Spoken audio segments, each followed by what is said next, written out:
कोल्हापूर येथे गाजत असलेल्या पप्पू उर्फ प्रकाश जयसिंग दळवी खून प्रकरणात आरोपी ओंकार पाटील यास कोल्हापूर येथील जिल्हा व सत्र न्यायालयाने जामीन मंजूर केला आहे।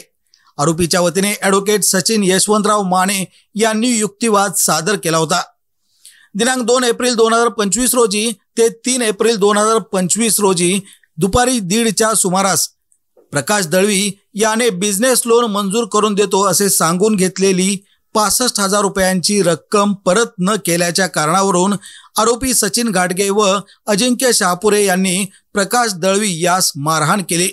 त्यानंतर त्याला जबरदस्तीने मोपेडवर बसवून निसर्ग लॉज समोरील मोकळ्या जागेत नेऊन डोक्यावर, चेहऱ्यावर व पाठीवर चपलांनी मारहाण केली। यात तो गंभीर जखमी झाला। पुढे आरोपी रोहित कांबळे, योगेश खुंद्रे व ओंकार पाटील यांनी आरोपी सचिन घाटगे याच्या सांगण्यावरून मृत व्यक्तीची मोटरसायकल गॅरेजमध्ये देऊन मोबाईल व सिम कार्ड तोडून नदीत टाकून पुरावा नष्ट केल्याची माहिती तपासात समोर आली। या 5 जणांविरोधात करवीर पोलीस ठाण्यात गुन्हा नोंदविण्यात आला।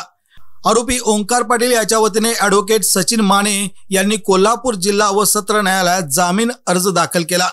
त्यांनी न्यायालयात असा युक्तिवाद केला की ओंकार पाटील याचा खुनाच्या घटनेत सक्रिय सहभाग नव्हता, तसेच त्याचा खून करण्याचा कोणताही उद्देश नव्हता। त्याचा सहभाग हा केवळ मैताचा मृत्यू झाल्यानंतर पुरावा नष्ट करण्यापुरता मर्यादित होता।